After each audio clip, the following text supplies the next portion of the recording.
Hello, everybody, and welcome to the 100th episode Fiesta for DPM Don't Puck Around Pucking Around podcast. Welcome, guys. Glad to have you here. Join us and celebrate the 100th episode, a little milestone for our little company here. And we hope we're going to put on a good show for you tonight. We got a special announcement coming right up. But before that, we will be talking about the Olympic rosters starting on Wednesday. The Olympics are starting. What we think, buyers versus sellers. Who's a buyer? Who's a seller? Kind of hard to know right now, but we'll dive deep into it. And we got another trade, guys. Another trade in the NHL. It's getting crazy now. Panarin got moved. So here to help me discuss, we have my co-host from Flyer Gonna Flyer, Alex Furnett. How's it going, Alex? Alex, you're muted. Wow. I didn't realize that. My bad. Good start. Como estás, Eric? How are we doing on this marvelous Monday where nothing terrible happened yesterday that we're not going to be Nothing. about at all? Nothing happened. Terrible. Nothing happened last night. Nothing terrible for Alex. It was a great night. We're not going to go over what happened between the hours of 6:30 and roughly 10:15, where I kind of wanted to drink myself into oblivion. Alex, I lost a bet, so I had to go into work today wearing a Seahawks sweatshirt. So I don't. Damn. If it makes you feel better, Cam, I still have to pay off that Lane Hudson bet with Nordy. I plan on doing that this summer when that freaking dickhead ends up getting a jersey for it. Wow, that's crazy. At least I own up to my bets right away. Christ, you should. Well, he's supposed to give me his jersey, but he never purchased a jersey. I'm not buying a Lane Hudson jersey. That's for him to do. That should have been you have to buy it. Why do I have to buy it? You lost. That's why. Yeah, you lost. You suck. I were to wear it, which I agreed to. But Nordy, taking forever, is not buying it.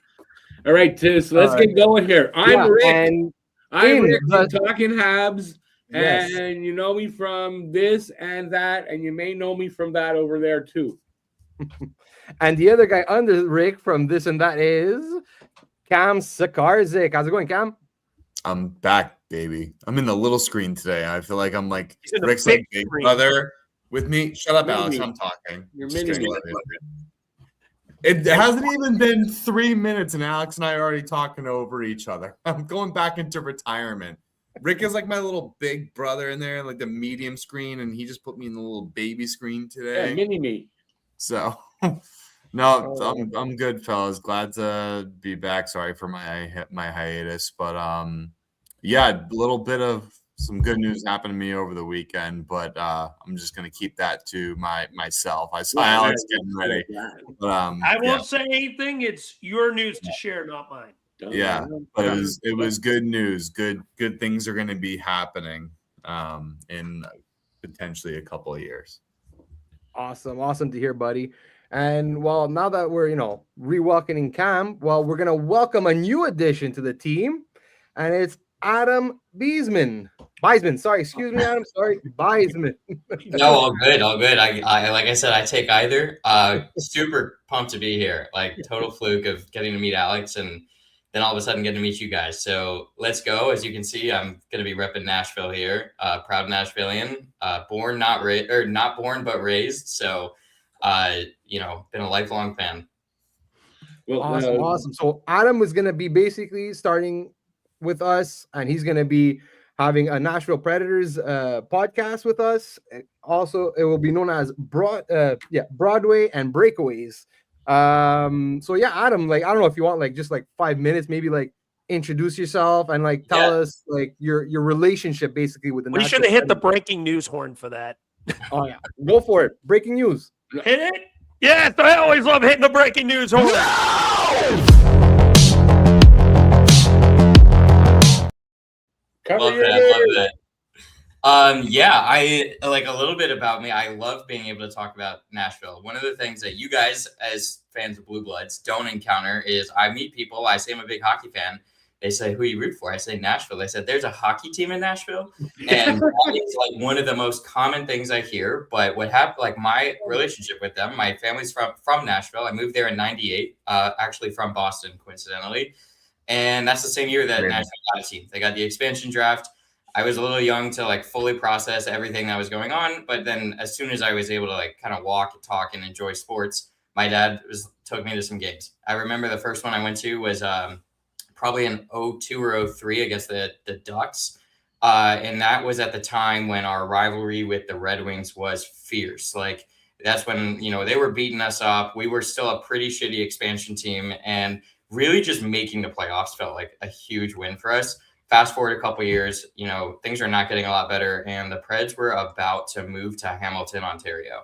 And I remember somehow I like had the wherewithal to fully recognize that, like, as I left a game, I asked my dad, is this the last one we're going to? And he says, probably. And that really sucked. And I remember like getting a little cotton candy in the parking lot on the way out, as we kind of always did. Go home, and then lo and behold, like Nashville swooped in. Some local owners bought the team and prevented Craig Leopold from taking it out. And it became kind of like this electric story. Not only did Nashville like get to put its stamp on the map, like we actually give a shit about hockey. The fans showed up. There were rallies. That's kind of when we also started to turn the corner. We drafted Pekka, Roman Josi and Shea Weber were really coming up. And Ryan Suter and Shea Weber, honestly, were still like the dynamic defensive duo for us at the time. But to get Pekka coming up to become the staple that is now in front of the Bridgestone Arena permanently, that's when it all started. And getting to be there when they won their first ever playoff series was one of the coolest moments. And honestly, I do think it took a little bit of the enjoyment out when Vegas and Seattle got to have much, much easier expansions. I think it's good for the league that they're a lot more competitive, but it took Nashville 13 years before we even won a playoff series. And we have still not been back to the Cup finals, and now we're coming up on 9 years. So we've had a tough stretch. It's really proud of the city and everything that it has become a hockey town, and its fans are proud and really, this mix of SEC football, NASCAR, and there's just so many things that I can't wait to talk about more. Throughout my podcast, I want to talk about some of my favorite moments in Predators history, kind of like the culture of hockey in the South, while also obviously talking about Predators.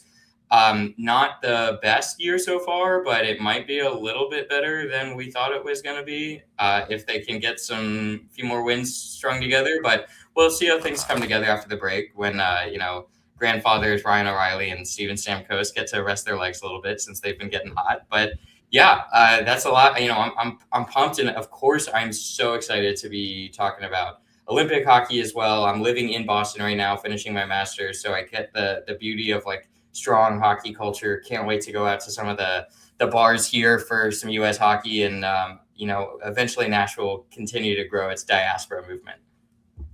Well, Adam, welcome to the team, man. It's a pleasure. We're just a couple of guys or group of guys just talking hockey, and I think you fit that mold very well. So we're happy to have you, man. I mean, there's no question about it. And we definitely felt like we were missing some Southern team representation here, so glad to hear it was Nashville. Don't forget, I think it's the last 5 Stanley Cups have all come out of Florida. So we need to change that. South Campus slept on. So you mentioned Pekka, and out of there was 3 goaltenders, and I think in the 2010s that I think I thought really should have deserved a cup, and one being Pekka, the others being Henrik Lundqvist, and of course Carey Price. It's just unfortunate that those 3 great goaltenders just could not get it done. That's right, Rick. I gave credit to a Montreal Canadian, and I'm a Bruins fan. No, I agree. And you got 1 out of the 3 right. Not bad. Oh, come on. For anyone listening, if you get a chance, look up Pekka Players Tribune. I'm just having fun. Come on. Tell me you wouldn't want to run your fingers through Henrik Lundqvist's hair. No, I do have a question for Adam. Adam, tell everybody when you will be. The first episode should be out. It'll be out this week. I'm planning on recording it Wednesday, and then we'll coordinate, I guess, on the exact launch time, Rick. But it should be out this week. We'll be talking about Pred so far again. I want to continue to talk about the history of the Predators. I think a lot of people don't fully understand, like, you know, we're not an original six. We're not close to it.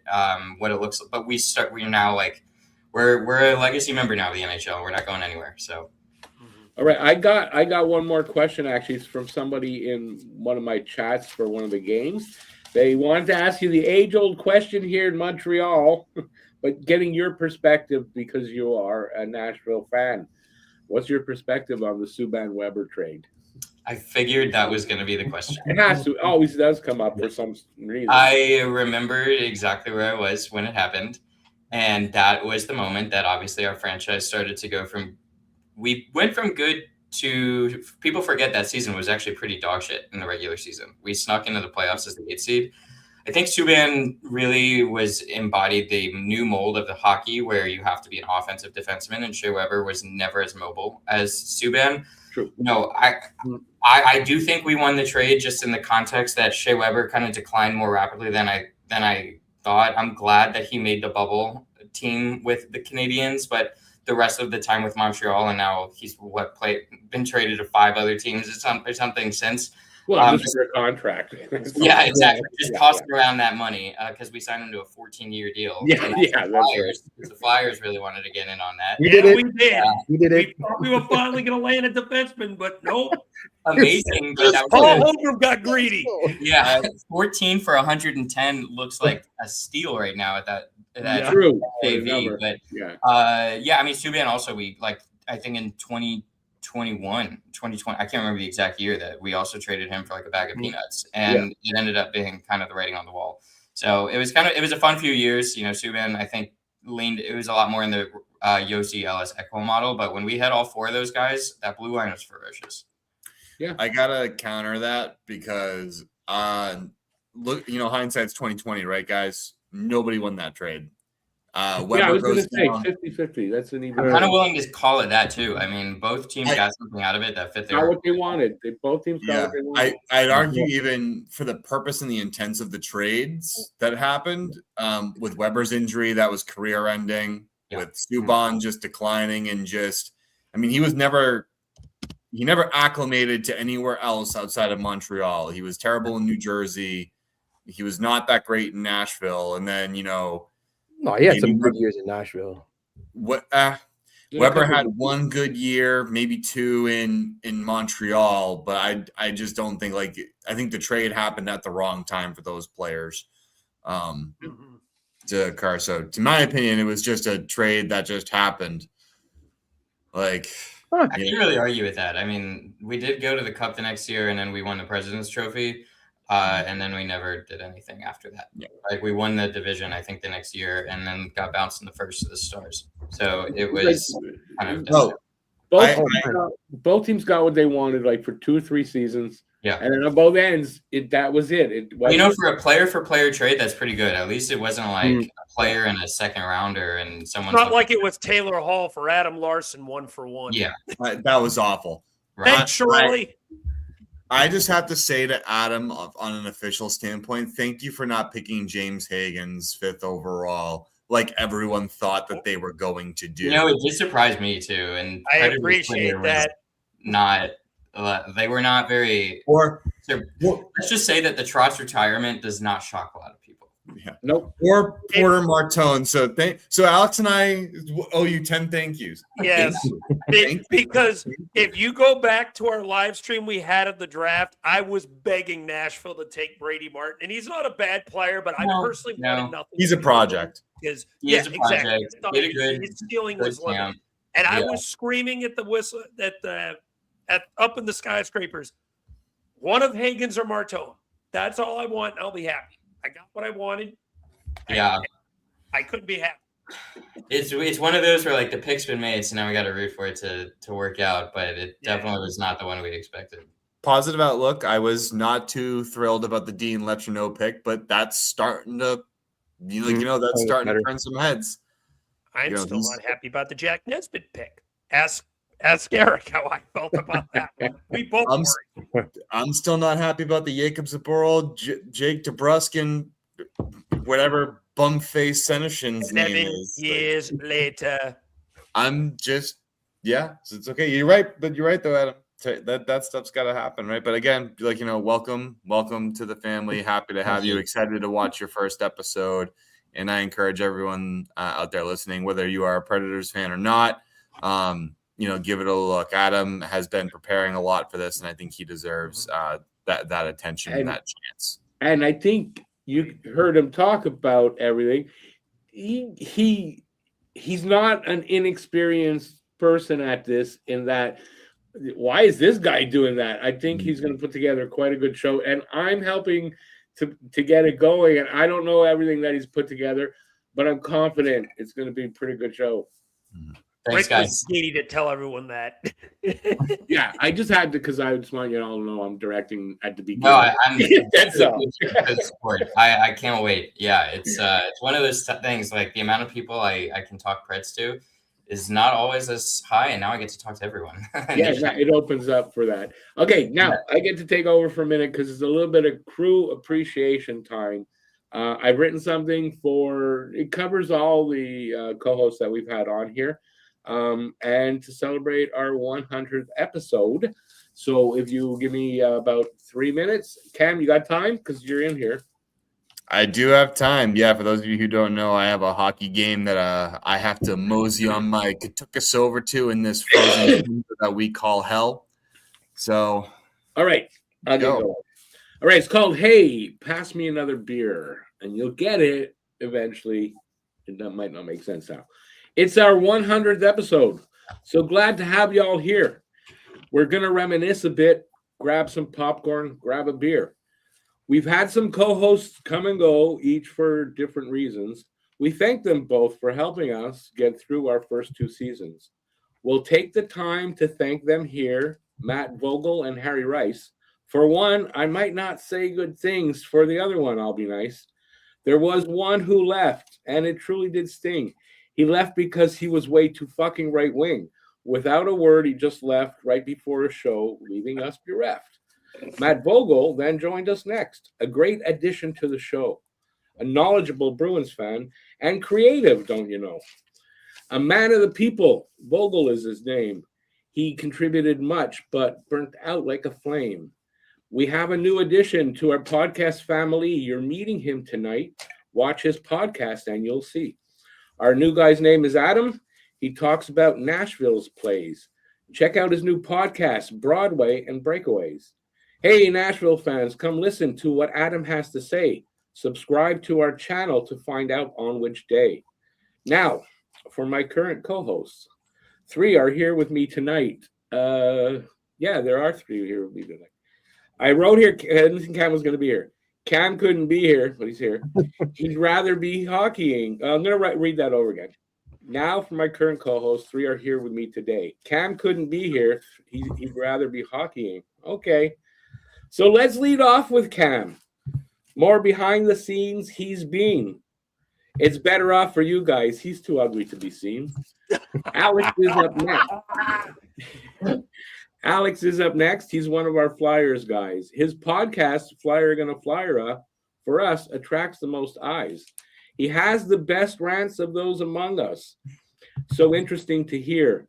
He puts so much passion into them. Grab some popcorn, grab a beer.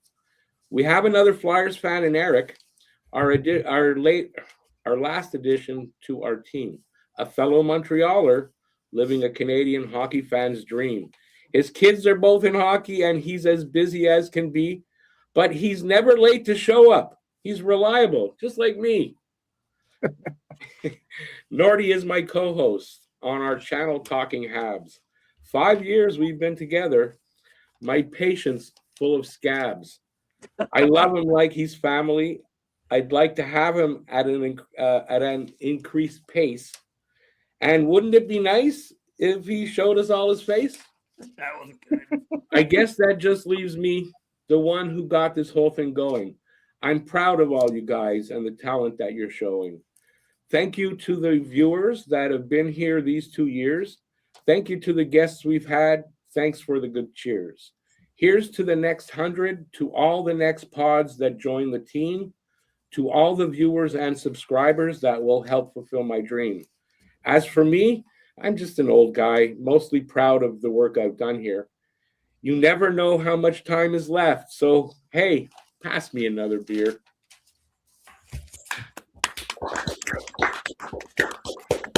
I just have to say one thing, Rick. Yeah. Go fuck yourself. Honestly, Rick, you've written a lot of poems. That might be my favorite. That was good. That was very good. Cam, spot on, sir. Spot on. You weren't supposed to be here, so it would have been easy. Oh, good. Insult me while I'm not here to defend myself. Better with them here. Come on. Listen, you guys are great. I before I run, I just want to say it's also been an honor, and I look forward to many more years to come. And celebrating this 100th episode for those of you watching, it's as emotional for us as you could possibly imagine. And Adam's not crying yet, but he'll get there. So, like, give him time. But until next time, guys. When we celebrate the next 100, then we'll have him crying. That's right. When we hit the 200. But until next time, guys, I hope you guys enjoy the rest of the show and have a great night. For those fans out there listening, I don't know, go Olympics, because I don't know what teams you're rooting for, but catch you guys later. Take care. See you later, Cam. Later, Cam. Yeah, right. Man. Yeah, Rick, honestly, that was great. That was really great. That was like a lot of nice words to say about most of us. Not Cam, but it's okay. Friendly it's just a joke. It's a joke. Yeah, just friendly bugging, you know. Yeah, all right, but like honestly, like we try hard. Like we do our best. We try and come up with like content for you guys, for like all the fans, and like we appreciate all of yous. You know, like Habs Guru. Like I see you in the chat, man. I see you're watching along. You're always there. Like even when we do like some live streams that I'm on with Rick and everything, man. Like. And everybody else out there that like joins us every once in a while and checks us out, like supports us. It's great. Like all our fans from all the different streams, right? From like Flyra or from Abnormals, High Brew, whatever, like, and soon to be Broadway, right? So it's like, and we're collecting like a really nice nucleus of fans and like really supportive and nothing but nice things to say all the time. So like we really appreciate everybody watching, everybody listening. That catches us later or live, whatever, but like it's great, you know. It's been really fun, honestly. Like I've had a blast. I came in like not day one, but like, you know, like day whatever, and honestly, like guys, it's been a fucking blast. Like just to be able to talk hockey, like I fucking love it. So man, thank you guys, and just even for having me on, like joining the network and everything, and it's been great. It's been great. Yeah, first Guru's one of my Guru's my top fan or my top subscriber. So Guru's always been there, and I can't say enough about the guy. He's been a great benefactor too for the channel. Honestly, yeah, doing this over the last few years has been great, especially with me. I've met some awesome people. You know, I'm between Eric, you, Rick, Jamey. Obviously, I've been friends with Naughty and Cam outside the show. Now, Adam. I met Adam just doing an Uber ride. If you guys want the funniest story of the origin, I do Uber on Friday nights. Not as much lately. I'm slowly starting to wean away with it. I think my Uber career is coming to an end soon. I've done it for over a decade. But Friday nights, to make a few bucks, I like to go out, and I happen to pick up Adam with some of his friends. And I have a lanyard of when I went to the Four Nations tournament that shows my media availability. He caught eye of that. We just started conversation. I was like, oh, yeah, you should check us out. He goes, we're actually looking for new pods. And, you know, here we are. It ended up working out great. So, yeah, looking forward to starting that story to people. It's actually also even better timing it was just funny. I happened to be going to a friend's birthday. And I was with a group of 4, and there were 3 girls. I'm the biggest guy. I got to sit in front. So it made it easier. I wouldn't have seen that otherwise, and we wouldn't have chatted. You were also like coming off some good news yourself. So the vibes were good in the car. And it was awesome timing. The good news he is referring to was literally right around the time I popped the question, Nicole, and had my engagement. So it was, and you know, all of his lady friends in the back, like, oh my God, congratulations. And I'm like, 4 Nations? Let's talk hockey. I like where this is going. Yeah. That was one hell of an experience, though. Alex went there in Boston. I went here in Montreal.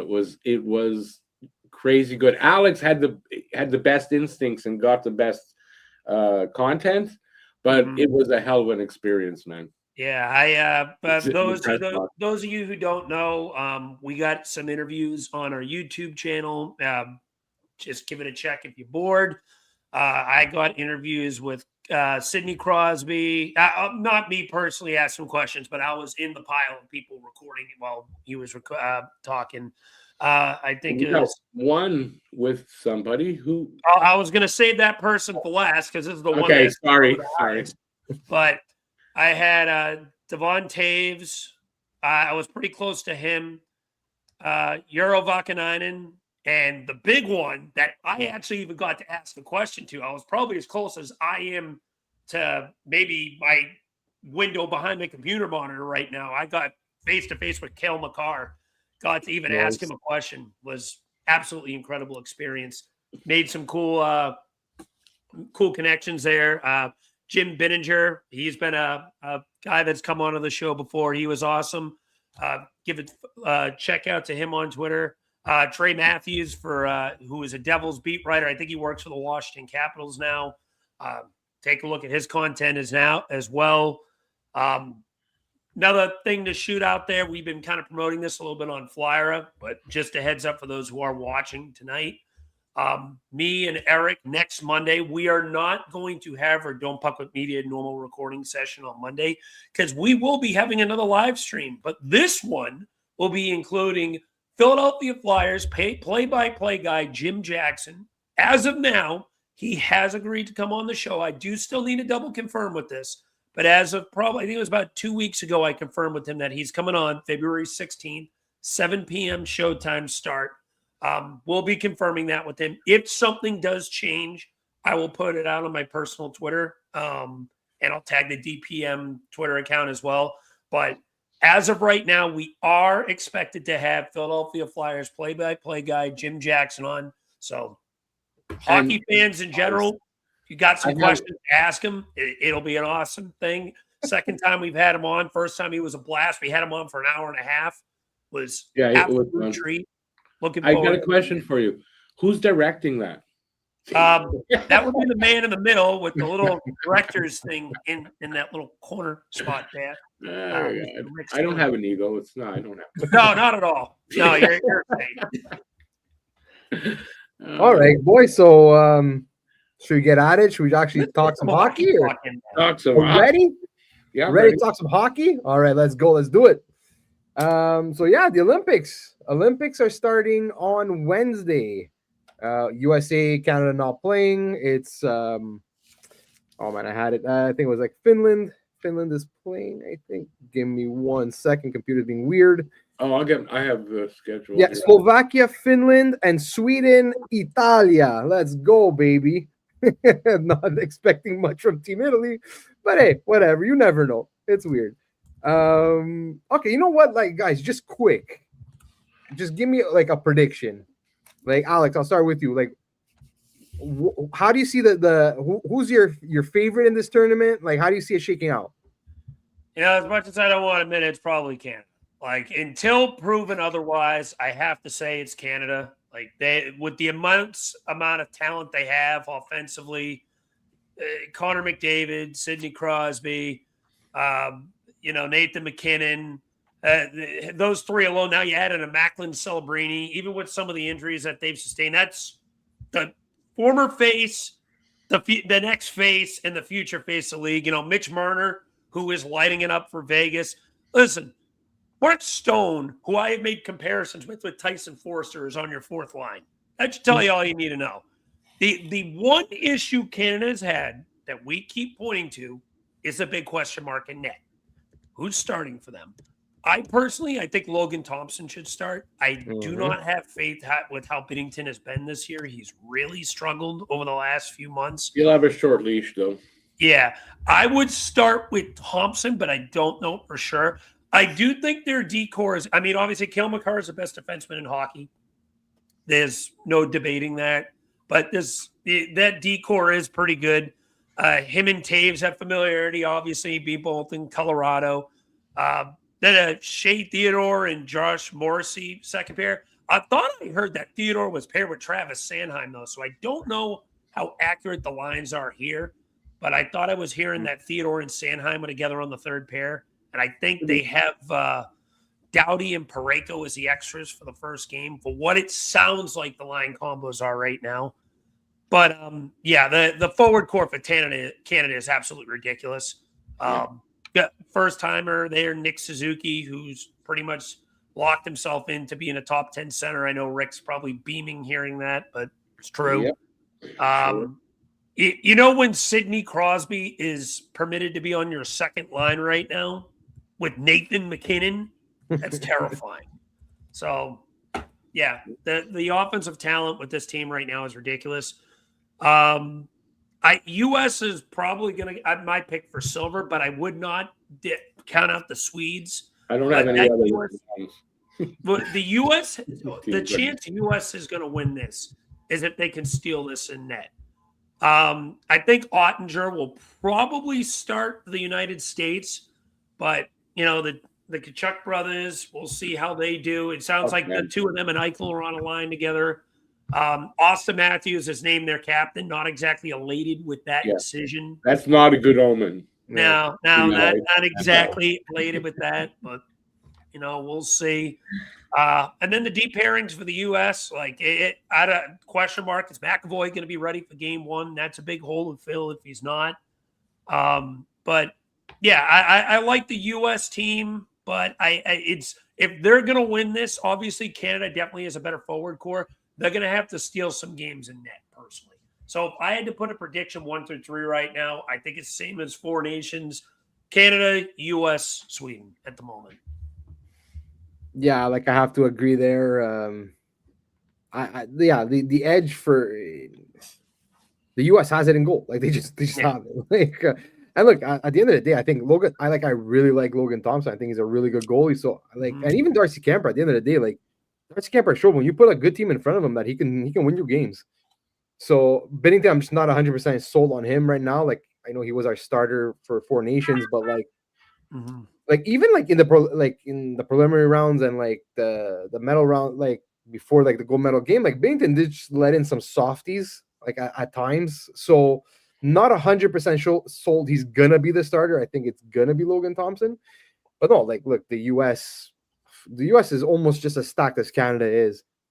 I think what really hurts the U.S., and Adam, I'm going to swing it to you there, is also about this. It's man, you left Cole Caulfield and Jason Robertson off your that makes no sense whatsoever. Yeah. I mean, to leave that young explosion on offense, it's great that you got the Kachucks, but I think that a lot of people were scratching their heads there. I mean, first of all, I will say I think it's unanimous. It's also the safe pick. Canada is the most talented team in the world. I don't know how anyone's going to stop their offensive firepower. Like you said, we're going to have to get lucky with goaltending for the U.S. as we sort of did in the first game of the Four Nations last year. But I don't know how you withstand that pressure. There's just every single line is going to be, and so I think that the U.S. They really need that energy, that young talent, and speed. And the ability to just score down the line. Again, it is definitely a super talented U.S. team, but I wouldn't put my money on them to win gold.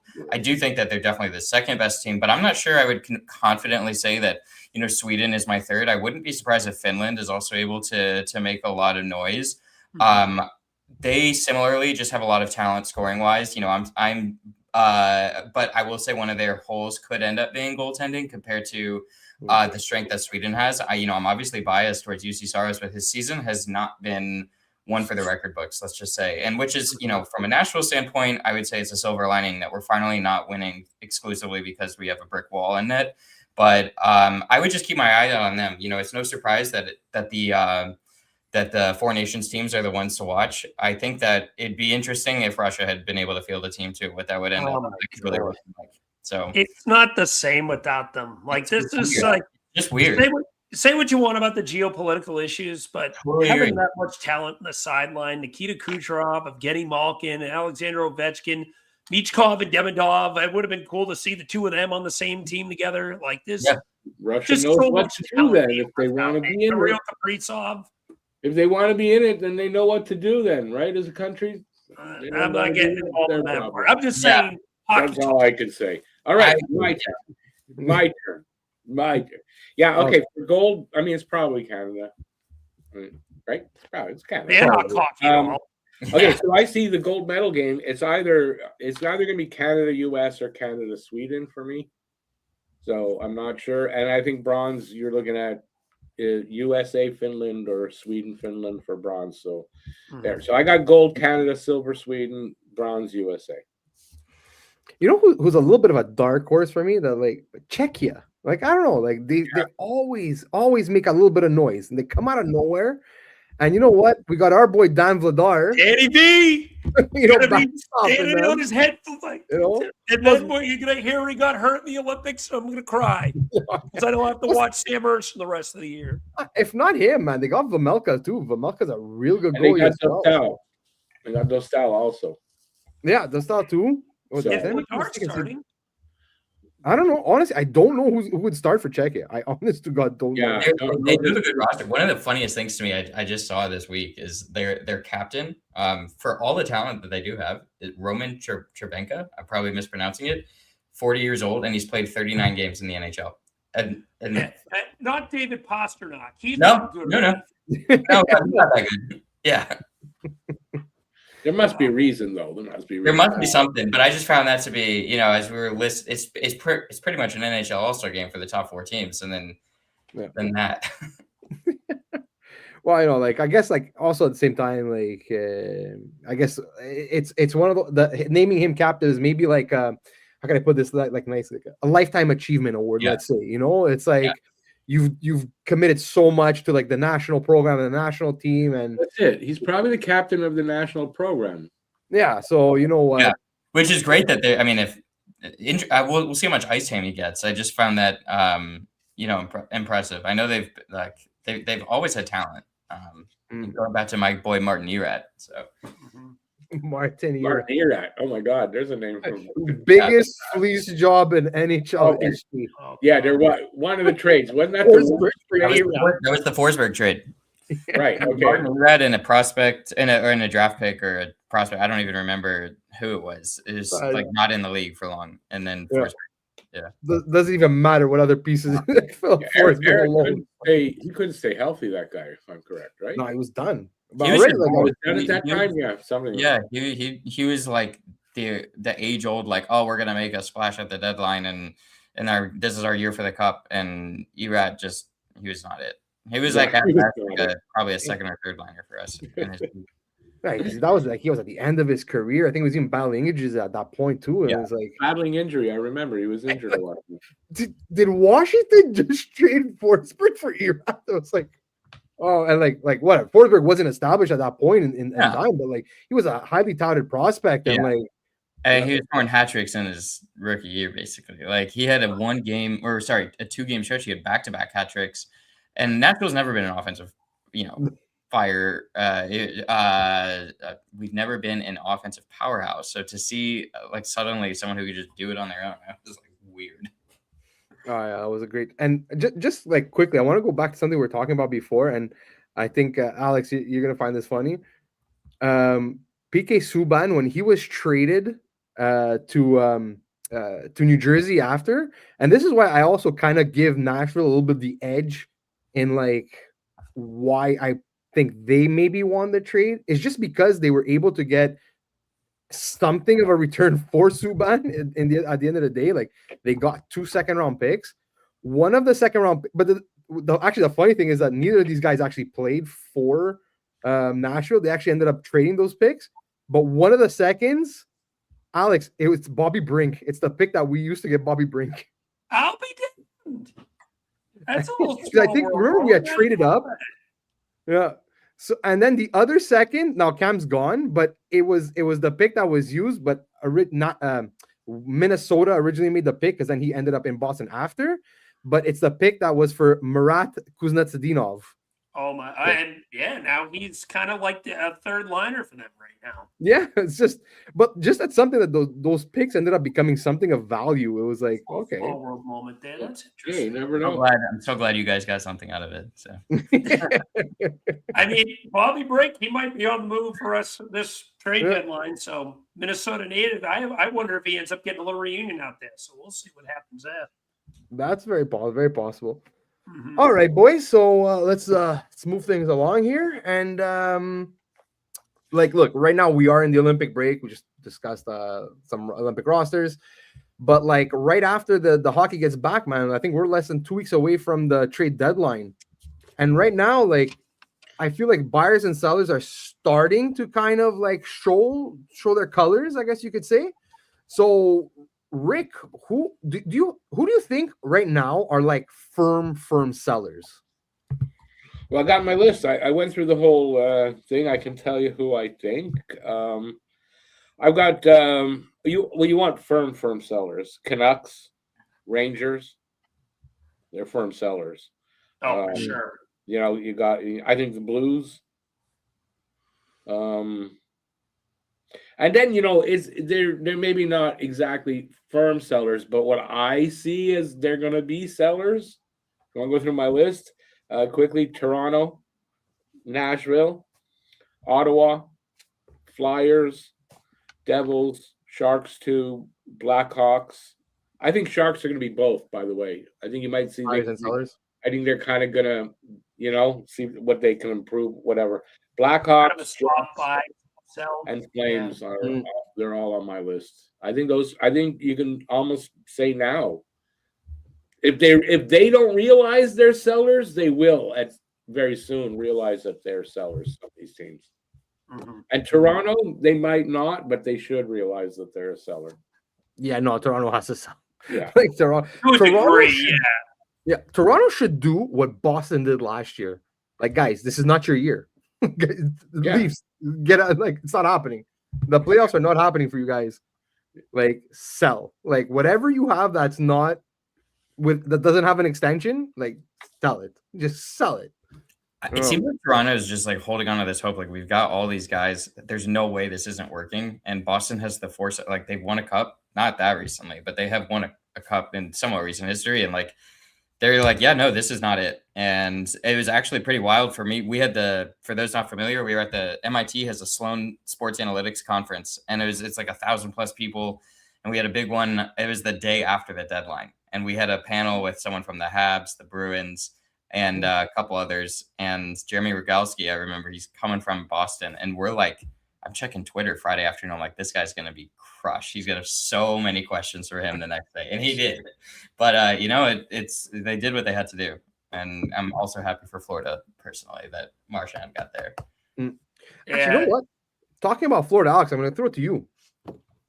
Florida Panthers, should they sell?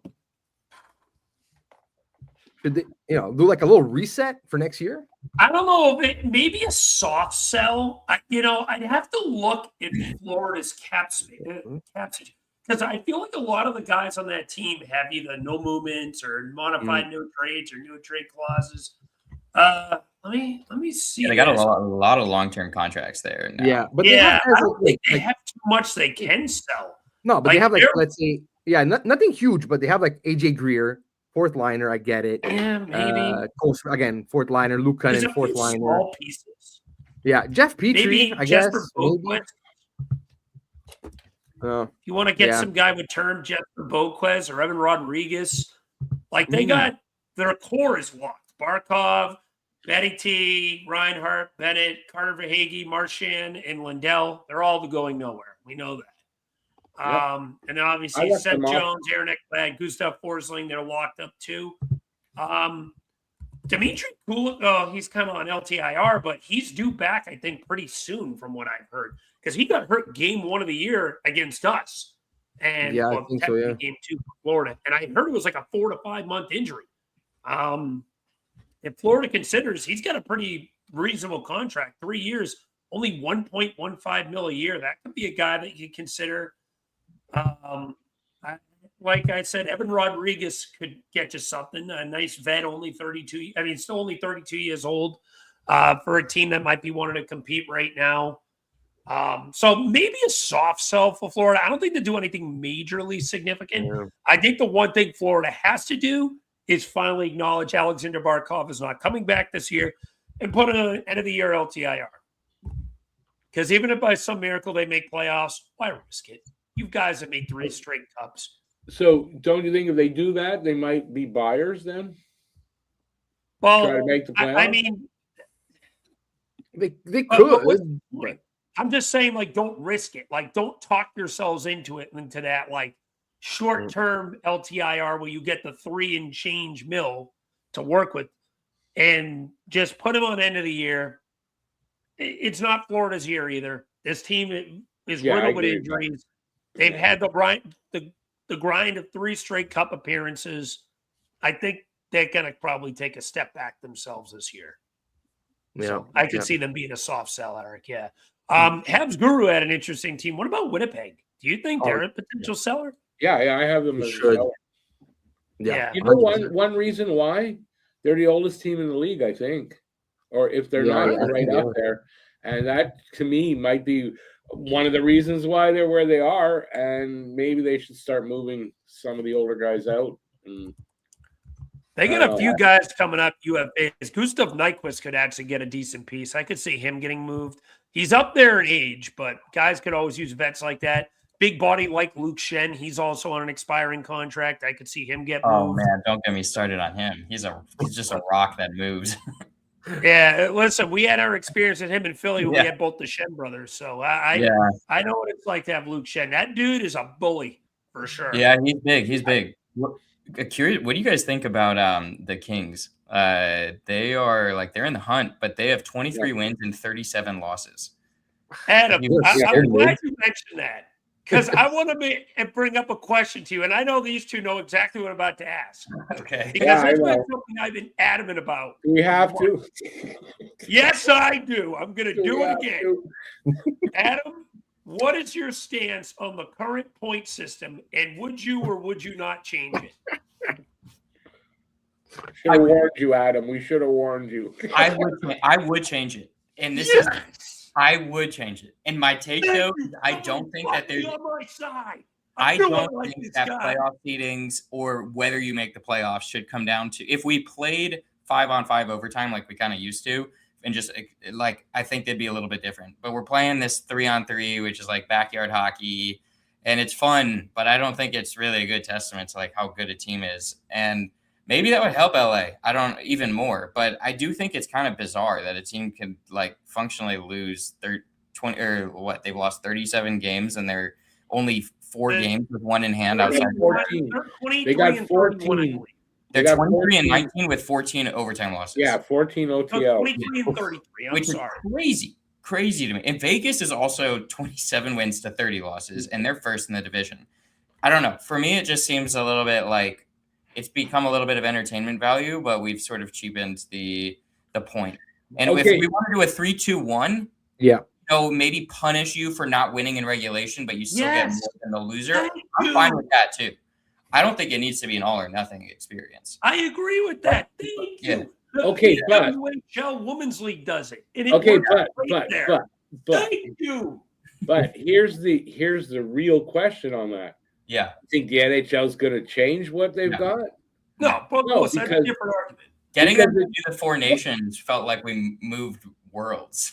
Like they're not going to change this. They're not going to change it. They're not going to change it. So you can argue all you want, but they're not because it keeps more teams in the race longer. That's what they want. They're not going to change it. And as I've said, that I think is a flawed argument because I think teams are still going to be in the race. It's going to kind of counteract each other regardless because if you go back to gaps might be a little bit bigger, potentially, not even definitely, but it's easier to make up those gaps if you win in regulation.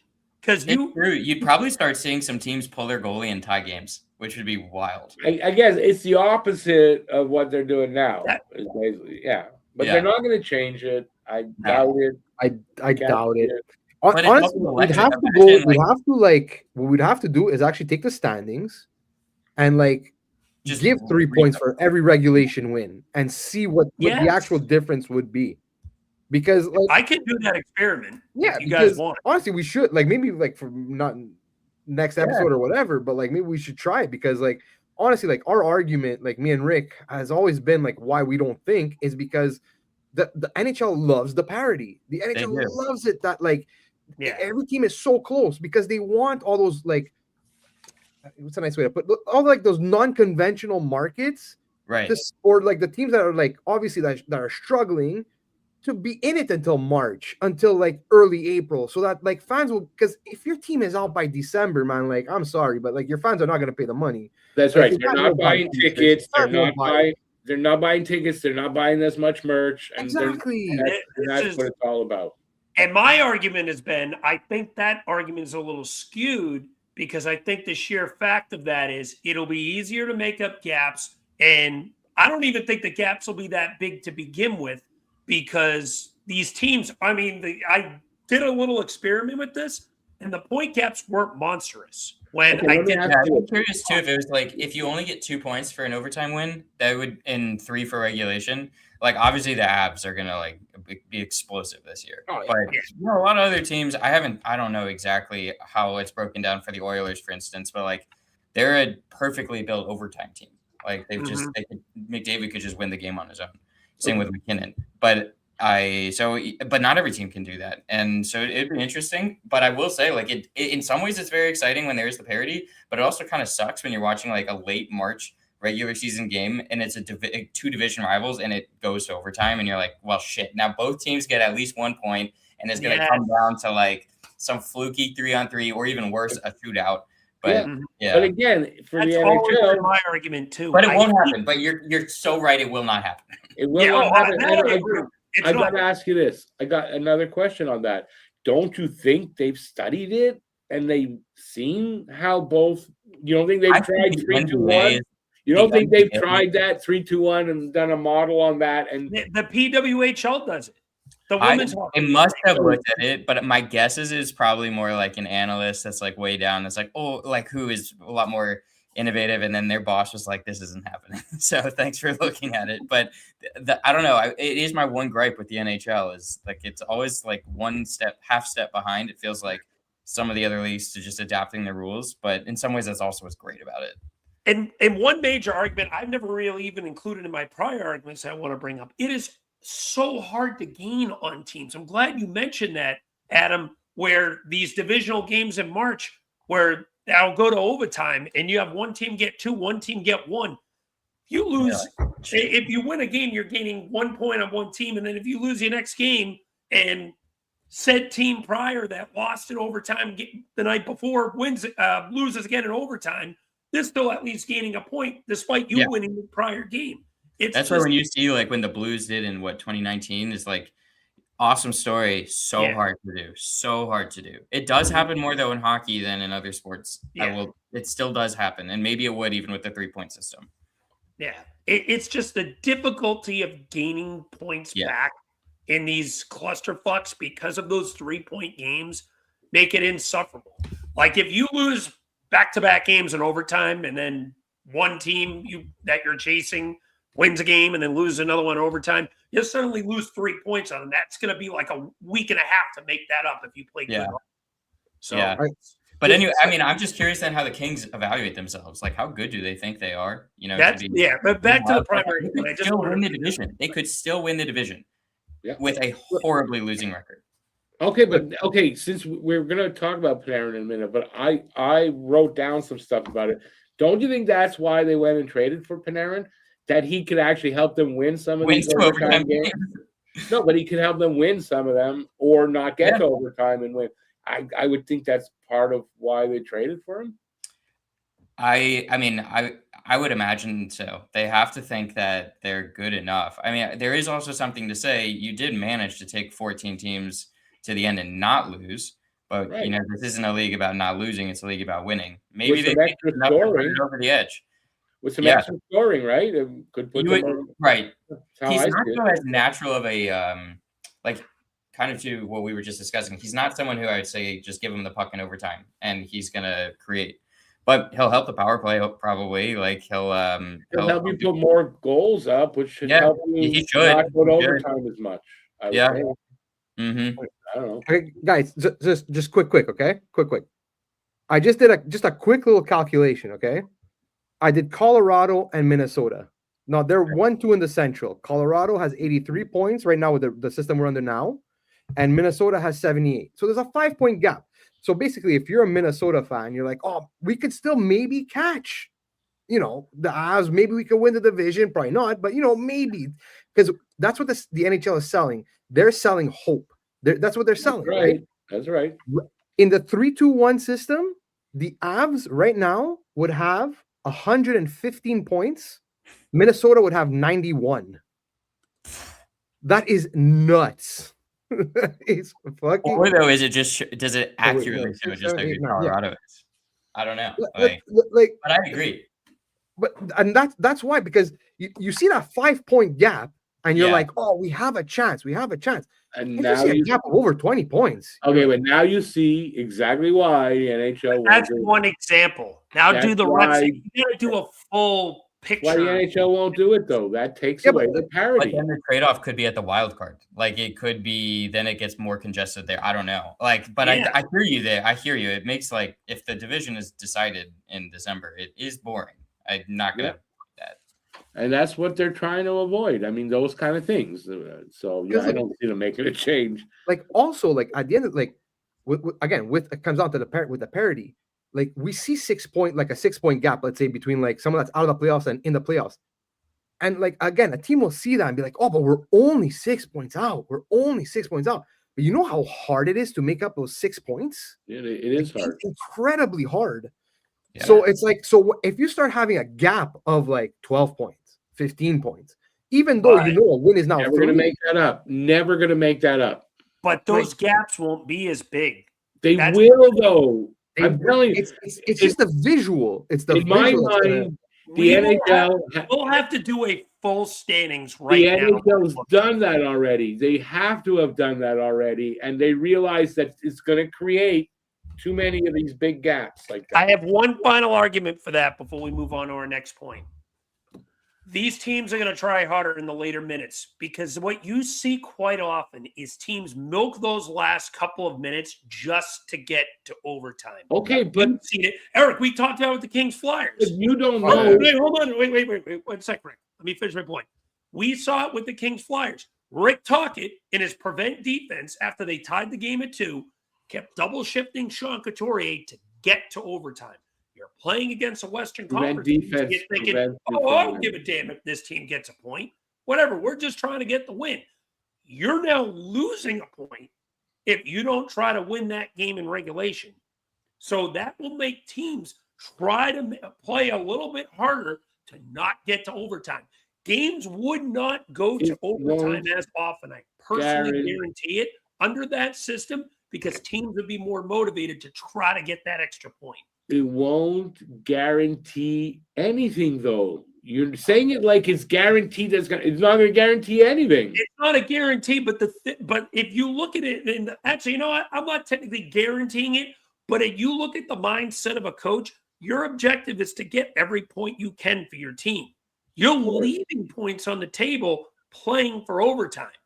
Wouldn't you want to go for that third point in a tie game? I get it, but it doesn't mean you're going to get more wins from anybody out of that at all. I disagree because you see teams may get some and laid back in those final minutes, not taking many risks. You will get some wins that way, but it doesn't mean you're going to get enough. And I would think the NHL has run models and run that all to see what it's like, and you still end up with gaps that are too big. And it doesn't work for what they want. Rick, who's the commissioner of the NHL? He said, like Eric said, they're selling hope to as many fan bases as they can. So they're getting more at the concession, more in merch sales. It's all about that. Fans are still going to go to the game. Take away that hope from I don't know how many teams because the gap is too wide. You're losing money. They're losing money. Rick, who's the commissioner of the NHL? Gary Bettman. Yeah, you have faith that he's going to do anything competently or analytically to actually back this up. This is Gary Bettman we're talking about. I have faith in that he is Jewish. I'm Jewish, so I can say this. That he's Jewish. And money means a lot. And I happen to know, for all the owners of the goddamn teams, money means a lot. It was just a joke about the Jewish thing, and I can say it because I'm Jewish.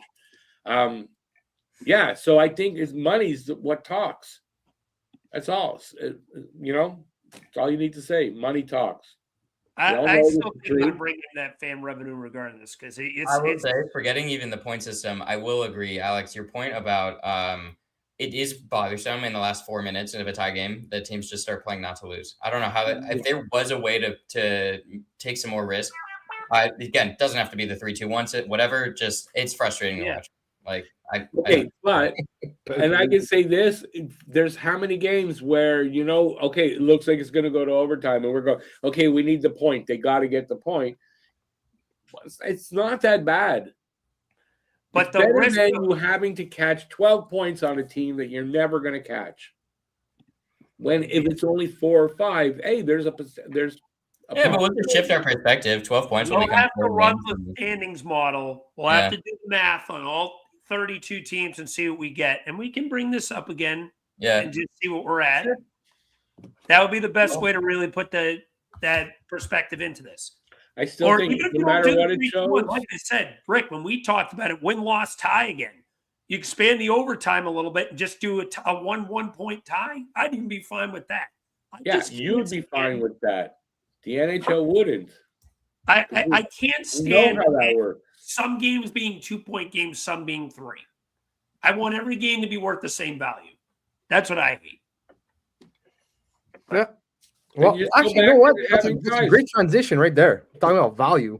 You just eliminate the overtimes and go for ties. If your game ends in a tie, it's a tie. But again, because there's no need for overtime if you're taking away the loser point. So talking about value, Artemi Panarin got traded, and I don't know about you guys, but man, my confidence in Chris Drury is really not high right now. Because look, the return was Liam Greentree and I think a conditional third. I think the third can become a second if I'm not mistaken. Yeah, I think so. Mm-hmm. Yeah, right. I think so. That's rough. No disrespect to Liam Greentree. Good prospect. I think he was. I should look this up. I think he was picked in the 20s. He's producing half decent, but that's it. That's it for Artemi Panarin. Yeah. And then they retain, even though it's just part of a season, but they retained as well, and that's all. I think they retained. If I'm not mistaken, they retained half. I think. Yeah. But then they re-signed it. They extended him to 2 years. Yeah. Even knowing you're getting an extension as well. I'm sorry, but I mean, a lot of people were saying but Greentree's a good prospect. What else do you want him to get? I'm like, you realize last year Brock Nelson went for a first and Cal Ritchie, the Flyers, and this is where I'm going to make the biggest comparison. Yeah, Claude Giroux, when the Flyers traded Claude Giroux, and I'm gonna preface this by saying it was Chuck Fletcher that made this trade of all people. Out of all the Chuck, you want to talk about incompetence? Okay, Claude Giroux told the Flyers, "I will only go to Florida," and we got a first and Owen Tippett and a third. Third. Well, okay, now I see your point exactly. Even though that you were handcuffed, you still got a good deal. Although, in general, when the team knows we're the only ones he can go to, we'll throw you our garbage. I'll give you another example that involves a trade that the Rangers on the opposite end. Go look back at the Martin St. Louis trade back in 2014. He would only go to the Rangers for Tampa. And they got a pretty good package for him, if I remember correctly. I don't remember the exact details on that, but I believe they got a first and change on the St. Louis trade. Yeah, it's got to be on the GM. It's got to be on the GM. I want to read something real quick that I found hilarious. So I'm going over some of Drury's recent trades. Chris Drury moved on from Barclay Goodrow, Jacob Trouba, Chris Kreider, and Artemi Panarin, as well as Pavel Buchnevich, and got, for those 5 players, bags of pucks, a 2025 third, a 2026 third, Euro Vakanainen, Carey Terrence, Liam Greentree, and a prospect I'm blanking on that has not played an NHL game. That was in the Buchnevich trade. Bias, I don't remember the hell his name, but he hasn't played an NHL game when I looked it up. Well, we're going to talk about inbound. I got to mention with the Preds, the one trade that we've actually pulled off when you compare it to Panarin, the Tanner Jeannot trade to Tampa. I mean, Yeah. Oh my God! A second and 3/3, and he has fewer goals in his career in Tampa than he did all of Nashville. Yeah, I don't know if there was blackmail or what, because that is still like, how could the Rangers just get a bag of peanuts? Yeah, and now we got a comparison deal in Boston. But like again, no disrespect to Liam Greentree. Like I'm sure he might be a really good player. You just traded Artemi Panarin, like one of the top players in the league. Like, yeah, maybe he's not what he was like 3-4 years ago, but he's still over a point per game. He's produced. He's on a bad team, 90-point pace. Yeah, that's all you got. Yeah, that's all you got. Why did if that was the best package available? I don't know. I'm sorry. If I'm Chris Drury, I go to Panarin. I go, listen, buddy. It's either you give me another destination that I could talk to, or I'm sorry, like. I'd rather wait all the way to the trade deadline and see. That's like what I said. But like, why did you have to do it now? Like, well, the deadline wouldn't have helped. He had no move. Yeah, but I know, but like, the Kings might have just given more. Talk them into this. Yeah, let them sweat it out. Let the Kings sweat it out. Let Panarin realize, crap, I only got so many chances at this. Maybe I should offer another destination. Call it bluff. I said that. Me and Nordy talked about this on the phone. I'm like, why do you feel the need to trade him on February 4th? Yeah, that was a big. It's not till March 6th.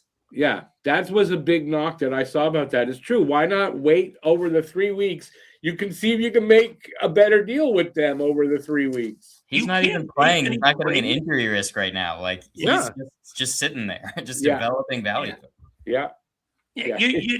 You can't make any trades. It's a roster freeze, but I'm sure you can talk to the player in that time frame and just say, hey, listen, either give us another destination because the deals we're getting are crap right now, or we're going to be pushing this to the deadline.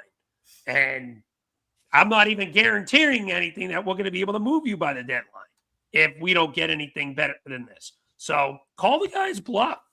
Like, I don't understand that, like why they felt the need to do it now. Because he's a bad GM. He's a stupid GM. The Panarin trade's not setting the pace because there's a freeze. But I have a feeling when they come back, Panarin, where he was going to go, or if he was going to go, whatever, that might kind of open up a little bit. Mm-hmm. There's only 3-4 games for every team before the trade deadline. Yeah. So there's not a lot of time in between when they come back. You got to make, if you want to get somebody, you got to make moves, I think, before the deadline. I think we'll see a few moves in the week before. No, like, look, and at the end of the day, like we were saying, like, especially like Los Angeles, the position that they're in is like they want to make the playoffs. They're trying to make the playoffs. So like, they're only 3 points out of a wild card, so they're not that far out. Exactly. So they're desperate. They need the talent. So it's like you couldn't make them sweat it out and get a first or like a first or something else. But like, it would have given some of your leverage back that you lost with the fact that he only wanted to go there. Okay, so make them wait a little bit, like. I wonder if they would have been sellers if the price went up a lot. Like if they just saw that this was an insane deal and they said, sure, we'll get it. We can build around him still for a little bit longer. And if they waited it out, because I guess there was always the risk that they turned around and were like, yeah, no, we're just going to fold it in. And maybe Drury was also afraid of that. I don't know. But that's bad GM. If you look at our GM Hughes, when he came in, you look at the list of players that went out and what he got for them, and it's impressive. You look at what Drury's list, it's embarrassing. That's a GM. He's not a good GM. I think it shows that. Besides, we knew that already. Oh yeah. Yeah, it looked like he basically gave up on Capo Caco. Like I think he only got like a third and like a C prospect for the guy. I don't remember exactly why I had the trade. But again, like Caco didn't have that much value because of like he wasn't producing whatever. But like still like, so you have 2 high draft picks in Lafreniere and Caco that are not panning out. So like there's something going on. Like you're not developing your young talent. So and then now you're forced to trade one of your 2 draft picks that you had in your so-called rebuild. And now like the one piece that you had to hit, like now that you're going into a retool, the one piece you had to hit a home run and like bring the assets that would like further, move the retool, and all you got was one prospect. Like, that's another thing, right? I thought there would be more pieces to that. Yeah, I thought they'd get a first plus. Yeah, I was shocked. Like, mark my words, okay? Mark my words. If Charlie Coyle becomes available, because if Columbus does not trade, it does not re-sign Charlie Coyle and he goes on the market, if he fetches a higher return than fucking Artemi Panarin, that's going to be embarrassing. He's going. Jury should lose his job. He should have lost his job 6 trades ago. Like, he's going to get a bigger package. Centers are a premium. This is why me and you flip shit about us extending Christian Dvorak. That centers are a premium in the market. There's only so many. Charlie Coyle is having a 2C level type season where we argued if he was still capable of playing at a 2C level. And he's going to get paid this offseason, whether it's by Columbus or another team. Columbus is right on the edge of a wild card, and you can see they don't make the best decisions. Look at they took Lindstrom instead of Demidov. I mean, you can tell right away that's not smart, right? That's a bad move. I just find it absolutely ridiculous. I'm sorry, but like that because Dre still has a job. Like I don't get it. I hope he signs a lifetime contract. They extended him. What are you talking about? Who even would want that job there now too? Like they've just got that's a mess right now. Issues without a future. Like it's just one of those like, at least some jobs you can have. There's upside because they're not totally strapped, but the Rangers have just been salary strapped too forever. At least they got a goalie. So maybe that's why they extended Drury because they just extended him. Do you guys not see that? Yeah, I know. Yeah, okay. Yeah. Maybe there's some picture that we have not seen yet. How long do the Rangers wait to fire Drury? Wait too long. This year's a rebuilding added with every losing trade. Well, as just mentioned, they just extended him. Yeah. I don't think they can fire him right now. And then with the yeah. Well, I'll say this though. Also, at the same time, like I don't think money's an issue for Jim Dolan. I don't think money's an issue. No. He owns the Rangers and the Knicks. He doesn't have like money issues, but he doesn't like to spend it on the teams. That's why like they all want him to sell. Sounds like John Henry, Red Sox owner. Guy has 8 billion different investments in sports, including was the owner of the Pittsburgh Penguins with Fenway, but now he doesn't want to spend on the Red Sox anymore. So it's kind of similar to that. Yeah, absolutely. Yeah. And it's too bad that one person can have like squeeze a franchise by their neck like that.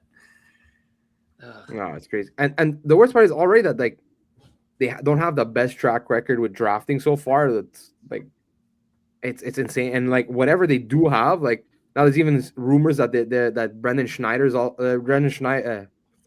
Schneider's on the block also. So it's like Braden. Sorry, not Brendan. Braden.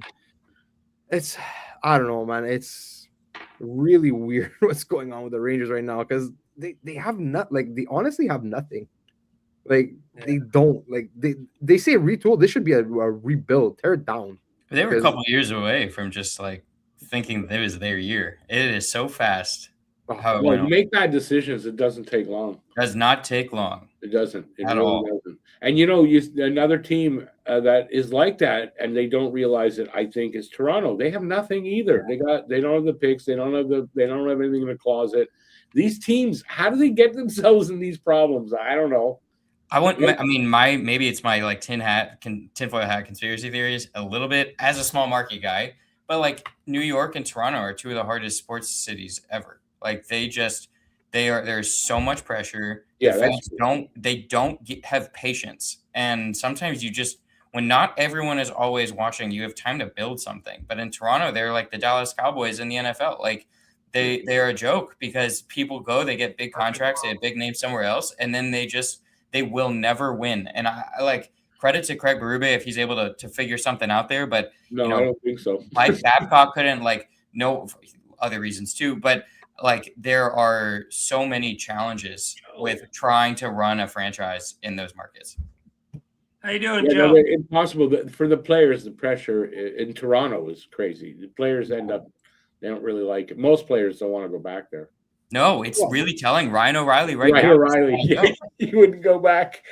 Yeah, he's a complicated one because he wants to stay in Nashville, and I get it. Like, he's been great, and Nashville's a great place to be, and there's no state income tax. But I don't know. That reminds me, Adam. What do you think about the no income tax? Do you think it really plays a bit of as much of a factor as some fans are starting to believe now? Yeah, I would. I think that it's still not quite the same as the Canada versus U.S. income tax, but like within states, absolutely. I don't be curious to see if how much of a role that factored into Florida's ability to get these long-term contracts set up, and whether that was truly that attractive or just like a perfect storm for them. But in football too, people talk about it when they come play for the Titans versus others, because you're saving, it's like 5%, 6% across other states. Depends on which state you're in, I guess. And it's free money. So it like really changes what your salary is.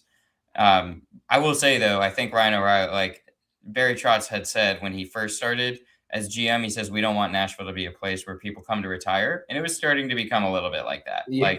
That could be a problem. But remember also, it's only for the games played there that they get. It is only for the games played there, correct. But when half your games are there and then you get a few other states with no state income tax, like it adds up.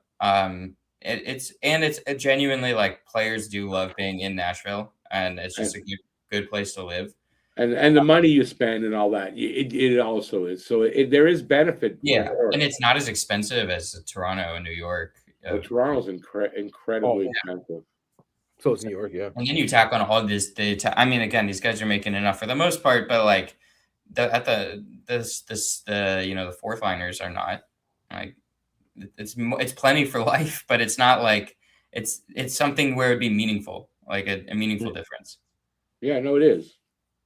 Oh, Adam, just curious, since you're a Nashville fan and everything, what was your thoughts of Barry Trotz as GM? I think we all really wanted the fairy tale story that David Poile was like such a popular GM. Like people would literally wear jerseys that said GM DP because it always felt like come trade deadline, he was going to fleece someone. Like the way that we got a lot of great talent. I mean, going all the way back to, oh my God, what's his name? He and his brother, this is like 17 years ago, but Andre, and I'm blanking on his last name. Not Kuzma, Kostitsins. Kostitsin brothers. Yes. Thank you. So we already had Sergey and then we got Andre and, just Radulov coming back. That was weird. But, he then lost his touch and he started getting players that like way overpaying for them. Look at Ryan Hartman actually as an example. I think he gave up a first for Ryan Hartman, and he not only was he not great with us, he was never really great anywhere. Certainly not worth a first. So people started to get really frustrated with his inability to develop talent better and how much he was willing to give up for trades. I wonder if that was just due to his, I really, really want a cup, but he wasn't getting good ones. So, getting Trotz to come in, getting a chance to watch him, loved it. Trotz was a great coach. He built the identity of our franchise in the beginning and really was, about defense with Thomas Vokoun being and then briefly Dan Ellis. But Nashville's been lucky. We've had only like 3, arguably 4 franchise goalies in our 28-year history almost, in large part because of the core that Trotz built. He's not a good GM. And he did not. Bad GM. Yeah, I really think Nashville wanted it to work, but Nashville fans have been kind of clamoring for like, this just isn't it. Like, let's remember Trotz for the good, but we need someone externally. Interestingly, they tried to go to CAA to the agency to try to, which I liked the move, but apparently the NHLPA like stepped in and said you can't do that, and so they severed the contract. But I like the idea that they're like finally leaving. They gotta go outside the organization.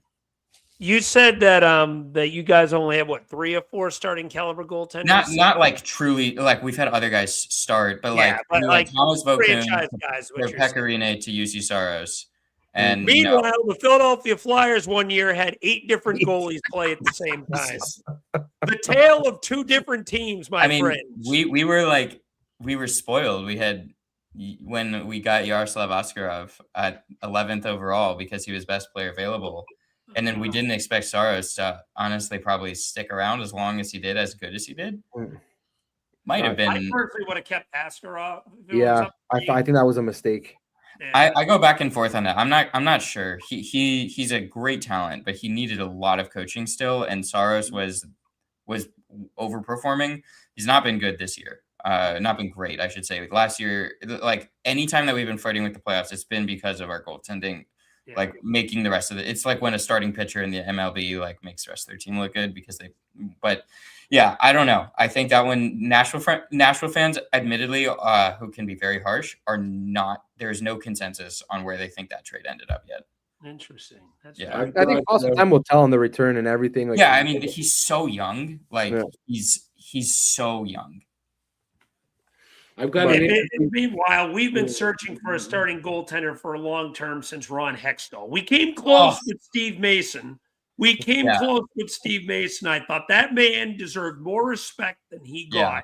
And I fought for him on Twitter. And then we had that guy who plays in Vegas now, he who shall not be named. We won't talk about that guy. No. But yeah, other than that, it's been a rotating door. We had Brian Elliott for a few years, Michael Neuvert for a little bit of time. Whatever the hell you want to call Sam Merson. Ilya, the universe is humongous big. He's got it all. I'm always going to remember Buzalov because there was one play. I think it made like at the time whenever SportsCenter did their not top 10. That's when he ducked a shot. Yeah, I knew it. I knew that's what you were going to go with. Then when you started bringing this up, this is going to be when he ducked on a shot. Yeah. That was the moment I was like, yeah, get him the fuck out of here. I've seen enough. Go away, Briz. Go to fucking National Geographic and talk to animals or some shit like that. I'm all good here. I love the guy's a character. Goaltending, he turned into mush after 2012. You know, that is the one thing we've been lucky with. The story behind Rene too is crazy. That the scout who said we need to go get him had to tell David Poyle, we have to go to this game and we have to get there early. It was like, why? And the scout is like, because he's only in warmups because he's not. I heard that. Yeah, because his backup. But for good reason behind another Hall of Famer. So, but just imagine having to go tell your GM like, we're not even going to go to Finland for a starting goalie. And then last but not least, Sergei Bobrovsky. The one that got away. This organization, man, we'll never get a goalie. I swear to God, if I had to start listing every Flyers goalie that I've ever watched in my lifetime, holy fuck, I think we're here till like 2 a.m. Yeah, you are crazy. We'll be here a while for sure. The only, like I said, in all honesty, the best Flyers goalie I think we've had since Ron Hextall might be Steve Mason. It really might be. But then the worst part is then you have some fragile like Nashville also like that just went from like good goalie to good goalie to good goalie. You have like the Rangers went from like Mike Richter. Yeah. Then I don't know if you remember this guy. He got hurt. It was sad because like he was actually a good goalie. But then there was Mike Blackburn. Then there was Henrik Lundqvist, and then there's fucking Igor Shesterkin. Like why? It doesn't make sense. Like come on, it's like not fair. Like give us one. Yeah, I will say for all of our faults in scoring, at least we've always been able. It'd be one thing to have bad scoring and no goalie, but at least we've had a goalie. Sometimes though, it masks your issues. I will say, like that has been one of the reasons I think we've avoided selling in the past. See, now our issue is we don't have any centers. We got about 6 billion wingers. Well, that I can relate to. Yeah, that I think that Nashville fans could definitely relate. We've never had. Yeah, we've never been a center. Ryan O'Reilly's been a great first-line center for us. He's our first-line center, and I think Eric Hall is probably our second-line center right now. Ouchies. Yeah. Eric Hall is not a 2C. No disrespect to Eric Hall. No. All right, last thing I get a word in here. I have an interesting story, and I didn't know the Kostitsin brothers went to Nashville, but I have an interesting story. I can't tell you the whole thing here, but I'll tell you it fully behind the scenes. I'm an Eskimo brother with them. You know what that means? No oh my God! Yeah. No way! Yeah, when they were here, I guess just before they both went there. I didn't know they both. Yeah, well, Sergei went first, and then Andre. I don't remember where he came from But I think it was a deadline edition, if I'm not mistaken. It was a deadline edition, and it was only for the season that we lost to the Coyotes when they ended up making their run. But yeah. So just before he went there. Yeah, I found out. I found out an interesting story. I'll tell you how. But yeah, I'm an Eskimo brother. No shit. I got a funny story. Actually, it's not. Technically, I'm not Eskimo brothers with this person, but I actually took the person who I took to my sister's wedding back in 2015 or 16. Ended up having a thing with Darnell Nurse. No way. I didn't even know that until like a year later. I was like, oh, that's interesting. Huh, that is interesting. We were so pumped when Andre Kostitsyn got there. We were like, oh, Kostitsyn brother who shoots. Like Sergei would he would come in on a 2-on-1 and you could send the defenseman to the other side because Sergei just would not shoot the freaking puck. He had a lot of talent and he just didn't show it on the ice. No. And he wasn't tough. He was just attitude problem too. Yeah. Sergei. Yeah. Andre had some off the ice issues. He got suspended, I think, for a game in the playoffs. Yeah, right? Part of the off ice issues led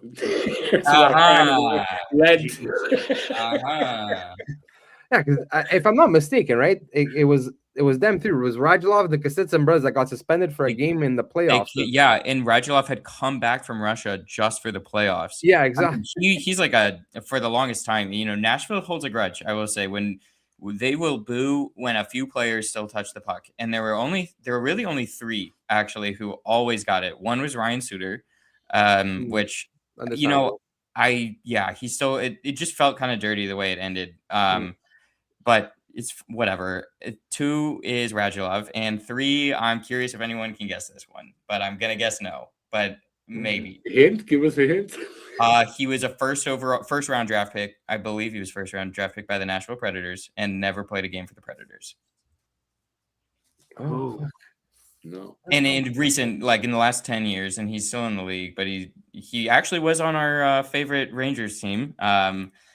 For a bit, he was a second liner for them, and now and then he went to the Sabres. I don't know where he is now, actually. But Jimmy Vesey. Oh my God. He's been everywhere. How hyped up he was. Yeah. Oh my God. So we drafted him, and then he played 3 years in college, and then actively chose not to sign with us. Yeah. So he's actually probably the one that gets like the most hate, and because he just didn't even try. He actively walked away. Could be worse. Could be Cutter Gauthier here. Here we go. You started him. I'm just saying. No, you're right. You're right. Yeah. Yeah. Cheers. All right. So, boys, that's it, man. We did it. 100 episodes. We got through it. 100. I'll start with you, Rick. Any last words? No. Here's to 100 more. All right. Awesome. Alex. You said me? I'm sorry. Yes. Well, want to say thank you to everyone that has tuned in throughout the years that have supported us. We're up to 342 subscribers on our channel. So all I ask for is just give us an opportunity, like, comment, and subscribe as always as requested. And check out some of our old Pucking Around podcast episodes. We've had a lot of funny moments. Some of our favorite things. I remember one episode when we had our when we went over, I think it was the 2019 draft class 5 years later, and we kind of did the rearrangement of it. I think we're going to do that again this year in the off season. We kind of, it's a little tradition we've started. And I got so much shit for everyone where I put Thomas Harley as the 4th or 5th pick. And now I'm in a redraft, who's laughing now, everyone? Because I look real smart with that assessment. Awesome. Adam, any last words, buddy? It seems kind of fun and fitting as you guys kind of close the first chapter. I get to join for the next, so I'm pumped to talk more hockey. It's awesome to kind of reach into the depths of the archives for things that I'm not used to just talking about daily, and it's all there. So I can't wait for other people to tune in for Broadway and Breakaways. And yeah, thanks guys for having me join. Absolutely. No problem. My pleasure. Glad to have you. Yeah, really a pleasure to have you. So that's it. It's a wrap. We did it. 100 episodes in, and hopefully to another 100 and to continued growth and prosperity. So, guys, everybody that chilled with us tonight, thank you very much. Everyone's going to listen. Thank you very much. And yeah, that's it for us tonight. Like, subscribe, tell a friend, do it. Let's go. Let's get this thing drive to 500.